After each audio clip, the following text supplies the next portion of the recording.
ओम शांति, ओम शांति, ओम शांति, ओम शांति, ओम शांति। ओम शांति। आज 23 जुलाई 2025 प्रातः मुरली। ओम शांति। बाप दादा मधुबन। आज मीठी मधुर मुरली में बाबा ने पढ़ाई के महत्व को बताया कि यह राजयोग की पढ़ाई तुम्हें कौन पढ़ाने आ रहे हैं? स्वयं परम पिता शिव परमात्मा परम धाम से आकर अविनाशी ज्ञान रत्नों की पढ़ाई हम बच्चों को पढ़ा रहे हैं।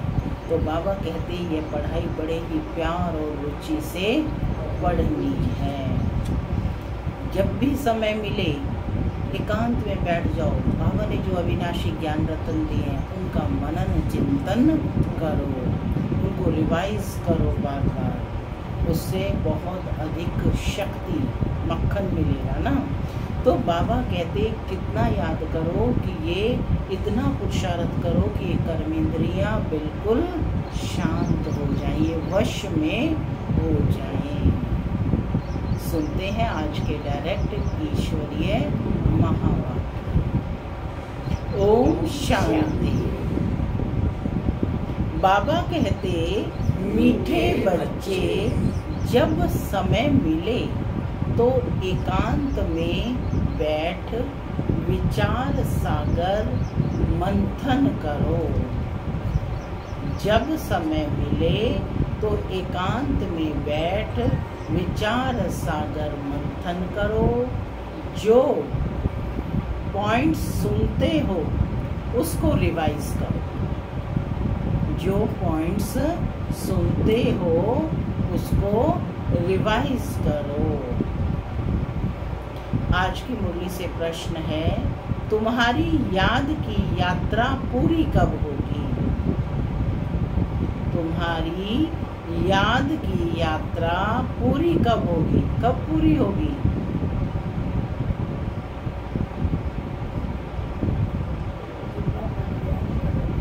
जब बाबा को याद करेंगे। कब पूरी होगी याद की यात्रा?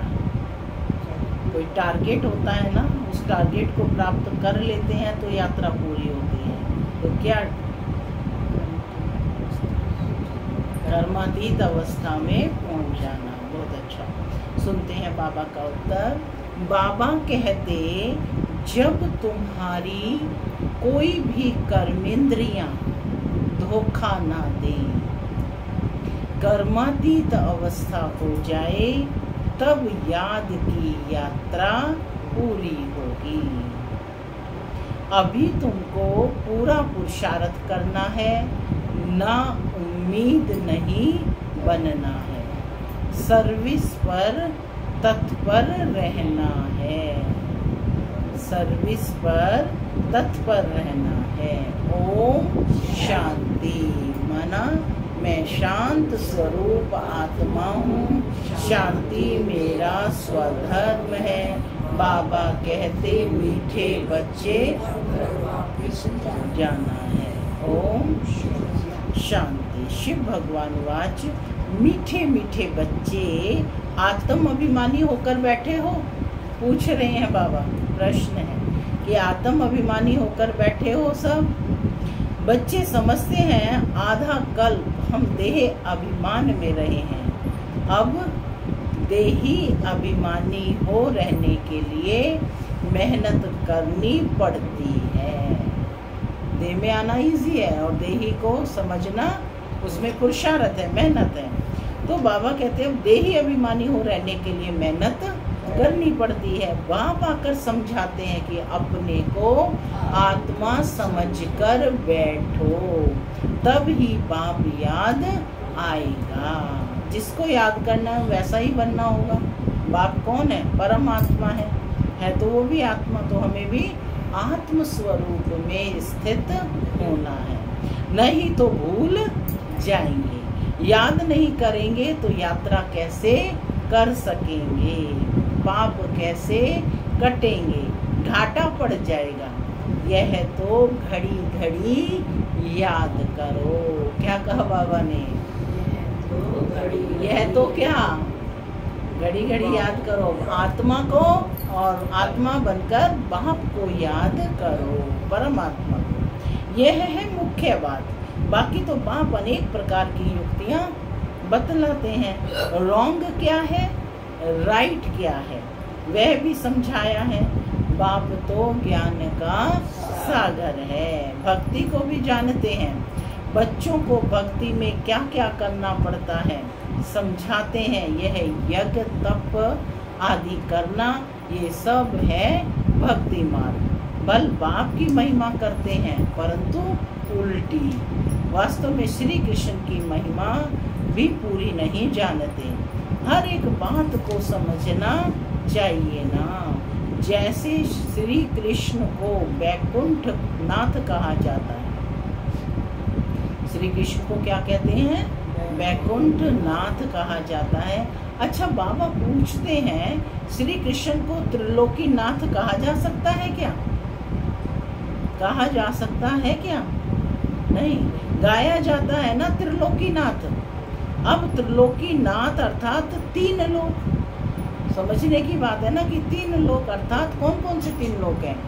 मूल वतन, सूक्ष्म वतन और स्थूल वतन। तुम बच्चों को समझाया जाता है तुम ब्रह्मांड के भी मालिक हो। श्री कृष्ण ऐसे समझते होंगे कि हम ब्रह्मांड के मालिक हैं क्या? पूछ रहे हैं श्री कृष्ण, क्या ऐसे समझते होंगे? समझते होंगे कि हम ब्रह्मांड के मालिक हैं? नहीं, वह तो वैकुंठ में थे। वैकुंठ कहा जाता है स्वर्ग, नई दुनिया को। तो वास्तव में त्रिलोकीनाथ कोई भी है नहीं। बाप राइट बात समझाते हैं। 3 लोक तो हैं। ब्रह्मांड का मालिक शिव बाबा भी है तो तुम भी हो। सूक्ष्म वतन की तो बात ही नहीं। सूक्ष्म स्थूल वतन में भी वह मालिक नहीं है, ना स्वर्ग का ना नरक का मालिक है। श्री कृष्ण है, सिर्फ कहाँ के मालिक है? वो स्वर्ग के मालिक। आते ही श्री कृष्ण स्वर्ग में है तो स्वर्ग के मालिक हुए ना, उस समय उन्हें भान कोई है। तो बाबा कहते हैं नरक का मालिक है रावण। इनको रावण राज्य, आसुरी राज्य कहा जाता है। मनुष्य कहते भी हैं परंतु समझते नहीं हैं। तुम बच्चों को बाप बैठ समझाते हैं। रावण को 10 शीश देते हैं, 5 विकार स्त्री के और 5 विकार पुरुष के। अब 5 विकार तो सबके लिए हैं, सब है ही रावण राज्य में। अभी तुम श्रेष्ठाचारी बन रहे हो। बाप आकर श्रेष्ठाचारी दुनिया बनाते हैं। एकांत में बैठने से ऐसे ऐसे विचार सागर मंथन चलेगा। उस पढ़ाई के लिए भी स्टूडेंट एकांत में किताब ले जाकर पढ़ते हैं। तुमको किताब तो पढ़ने की दरकार नहीं है। हाँ, तुम पॉइंट्स नोट करते हो, इसको फिर रिवाइज करना चाहिए। यह बड़ी गुह्य समझने की बातें हैं। समझने की बातें हैं। बाप कहते हैं ना, आज तुमको गुह्य ते गुह्य नई नई पॉइंट्स समझाता हूँ। पारसपुरी के मालिक तो लक्ष्मी नारायण है। ऐसे भी नहीं कहेंगे कि विष्णु है। सत्यु को क्या कहा? पारसपुरी। विष्णु को भी समझते नहीं है कि ये लक्ष्मी नारायण है, कंबाइंड स्वरूप है, यह भी नहीं समझते हैं। तो अभी तुम शॉर्ट में एम ऑब्जेक्ट समझाते हो। ब्रह्मा सरस्वती कोई आपस में मेल फीमेल नहीं है। यह है तो प्रजापिता ब्रह्मा है ना। प्रजापिता ब्रह्मा को ग्रेट ग्रेट ग्रैंड फादर कह सकते हैं। शिव बाबा को सिर्फ बाबा ही कहेंगे क्योंकि वो तो शरीर में नहीं आते है ना, तो उनको तो सिर्फ पुनर्जन्म में नहीं आते, तो सिर्फ बाबा ही कहेंगे। बाकी सब हैं ब्रदर्स।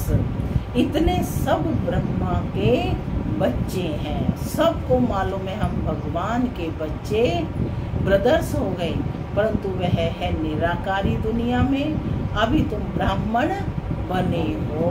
कौन बने हो?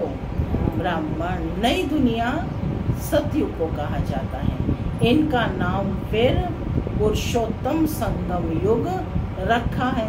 सतयुग में होते ही है पुरुषोत्तम। वहाँ हर नर नारी क्या कहलाते हैं? पुरुषोत्तम। यह बड़ी वंडरफुल समझने की बातें हैं। तुम नई दुनिया के लिए तैयार हो रहे हो। किसके लिए मैन्युफैक्चरिंग हो रही है?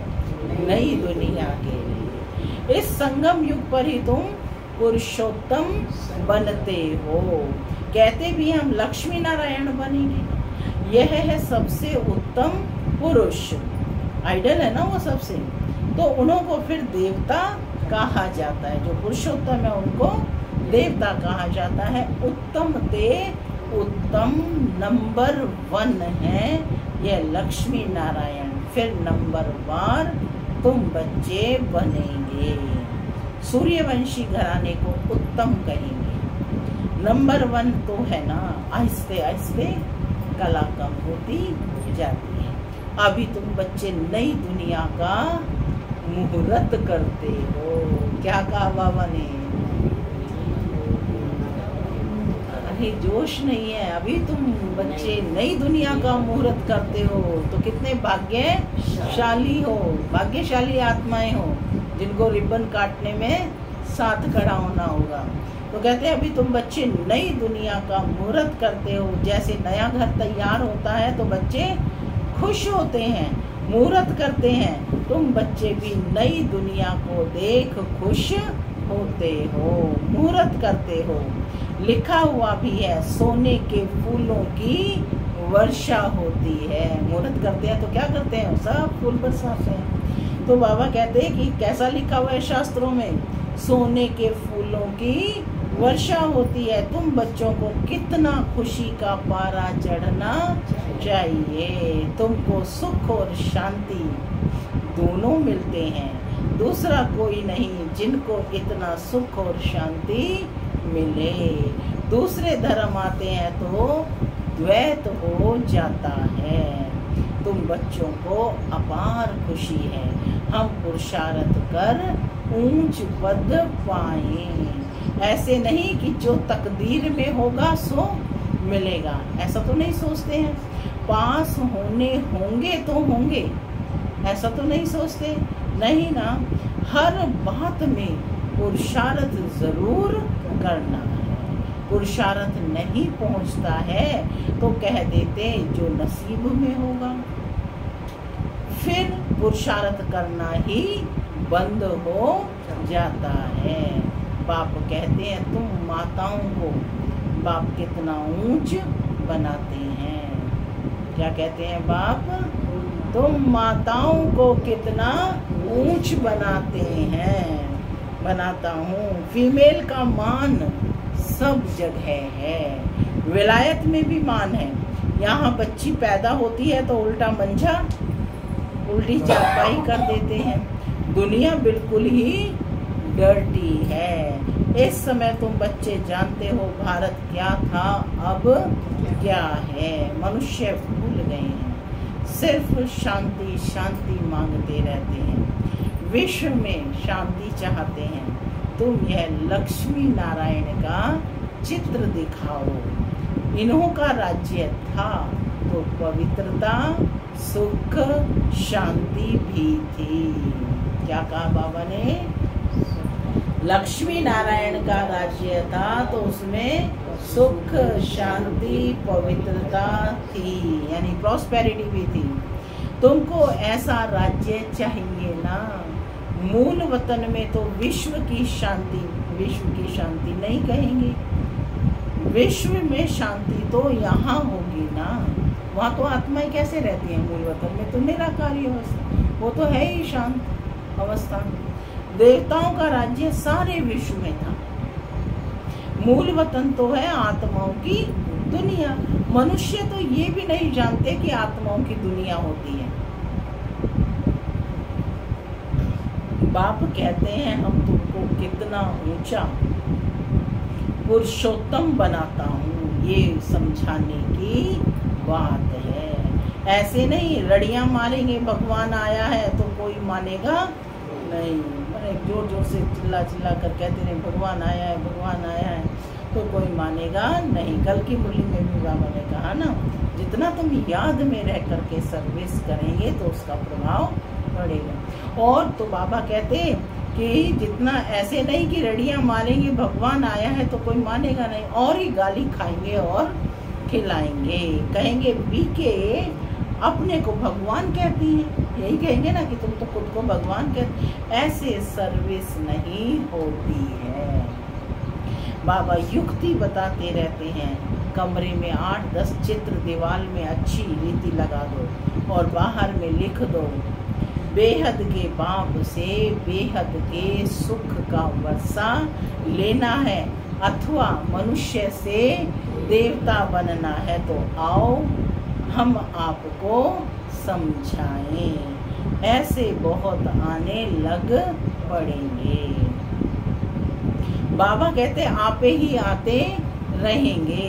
विश्व में शांति तो थी ना, अभी इतने ढेर धर्म हैं, तमो प्रधान दुनिया में शांति कैसे हो सकती है? विश्व में शांति वह है तो भगवान ही कर सकता है। शिव बाबा आते हैं तो जरूर कुछ सौगात लाते होंगे। बाप आएगा तो कुछ ना कुछ लाएगा ना, तो बाप क्या सौगात लाते होंगे? एक ही बाप है जो इतना दूर से आते हैं, और यह बाबा एक ही बार आते हैं, दूर से आते हैं और एक ही बार आते हैं। इतना बड़ा बाबा 5000 वर्ष के बाद आता है।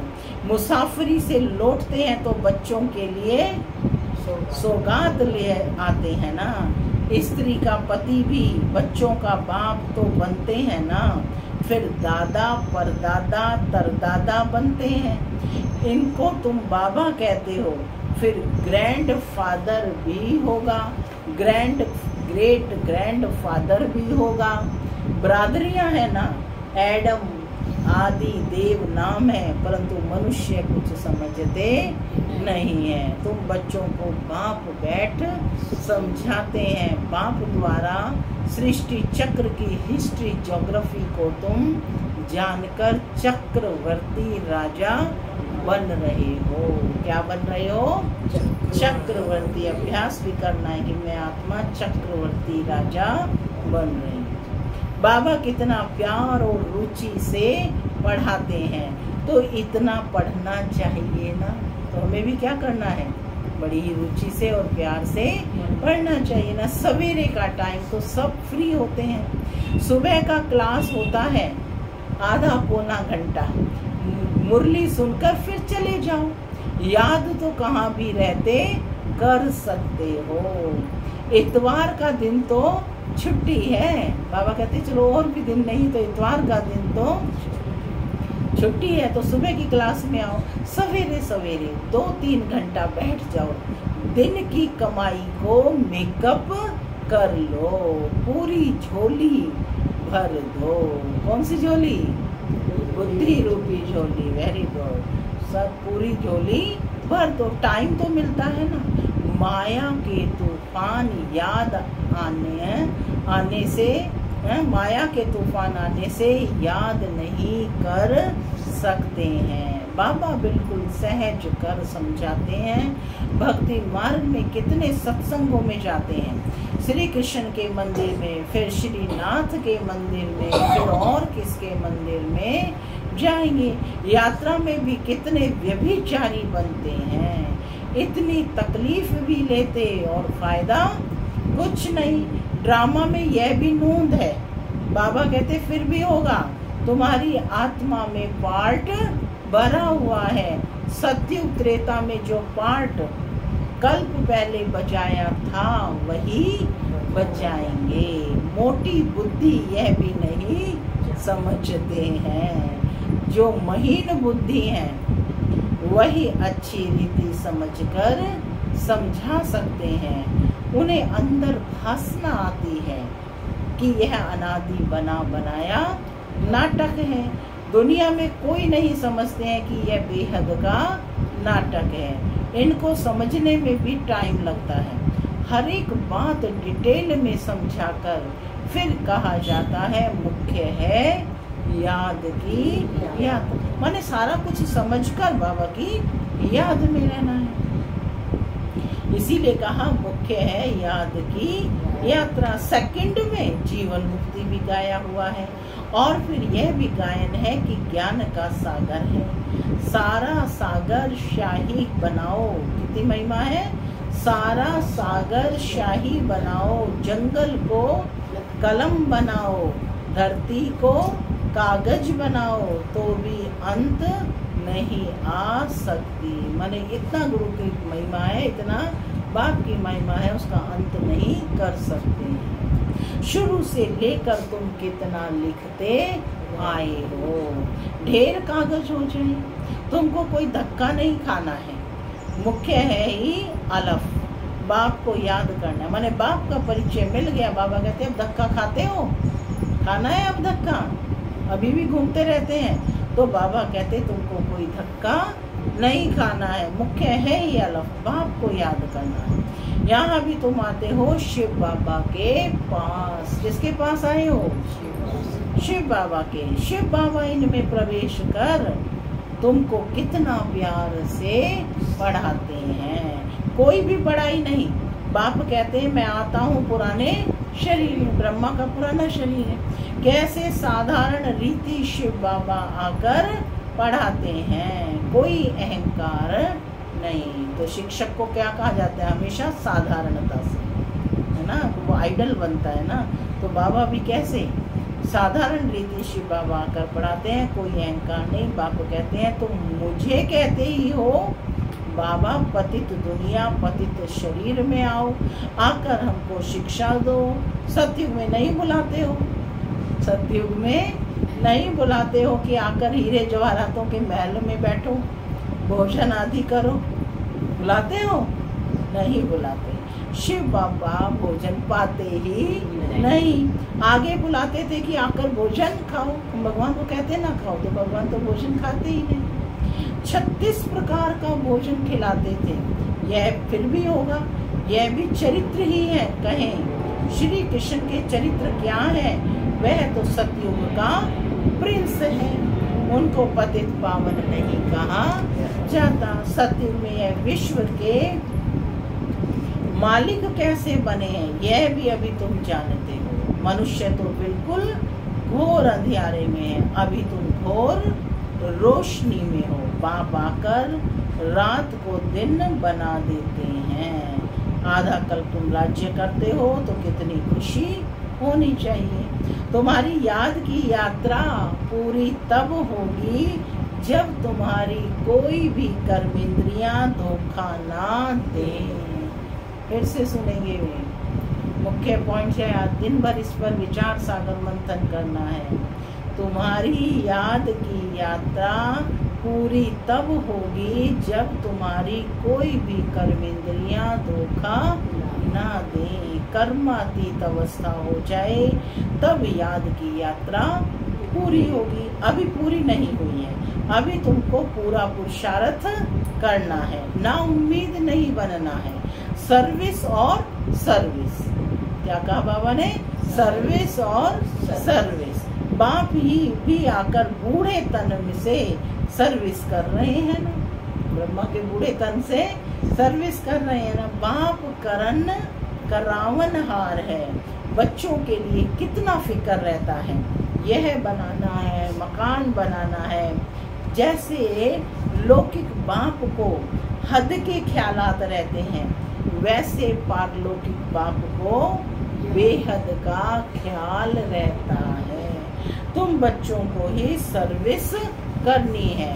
3 दिन प्रतिदिन बहुत सहज होता जाता है। आज सर्विस करना बहुत सहज हो गया। पहले था जब इतना विरोध था तो कितना मुश्किल था, और आज तो सबकी पहुंच हो गई है। तो बाबा कहते प्रतिदिन बहुत सहज होता जाता है। जितना विनाश के नजदीक आते जाएंगे उतना ताकत आती जाएगी। गाया हुआ भी है, भीष्म पितामह आदि को पिछाड़ी में तीर लगे, माने बड़े बड़े लोगों को बाद में तीर लगे। अभी तीर लग जाए तो बहुत हंगामा हो जाए, इतनी भीड़ हो जाए तो बात मत पूछो। कहते हैं ना, माथा खुजलाने की फुर्सत नहीं, ऐसे कोई है नहीं, परंतु भीड़ हो जाती है तो फिर ऐसे कहा जाता है। जब इन्हों को तीर लग जाए तो फिर तुम्हारा प्रभाव निकलेगा। सब बच्चों को बाप का परिचय मिलना तो है ही। क्या कहा है? सब बच्चों को बाप का परिचय मिलना तो है। तुम 3 पैर पृथ्वी में भी अविनाशी हॉस्पिटल और गॉडली यूनिवर्सिटी खोल सकते हो। पैसा नहीं है तो भी हर्जा नहीं है, चित्र तुमको मिल जाएंगे। सर्विस में मान अपमान, दुख सुख, ठंडी गर्मी सब सहन करनी है। किसको हीरे जैसा बनाना कम बात है क्या? बाप कभी थकता है क्या? आज बरसात है, आज बाप नहीं आएगा मुरली सुनाने, तो बाबा कह रहे हैं बाप कभी थकता है क्या? थकता है नहीं। तुम क्यों थकते हो? पूछ रहे हैं बाबा, फिर तुम क्यों थकते हो? जैसा बाप वैसे बच्चे होने चाहिए। तो कहते तुम क्यों थकते हो? अच्छा, मीठे मीठे सिक्के लगे बच्चों प्रति माता पिता बाप दादा का और गुड मॉर्निंग रूहानी बाप की रूहानी बच्चों को नमस्ते।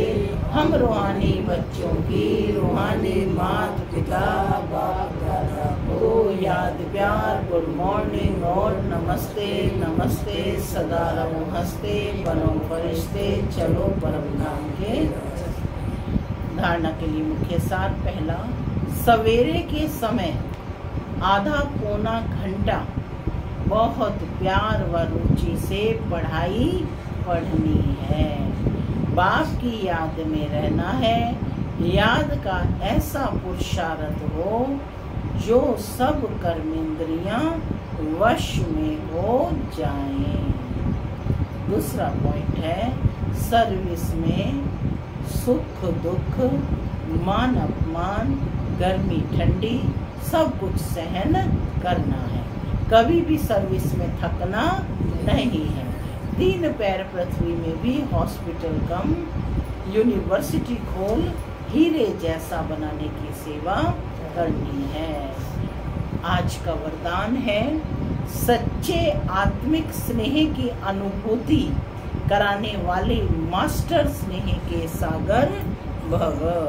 सच्चे आत्मिक स्नेह की अनुभूति कराने वाले मास्टर स्नेह के सागर भव।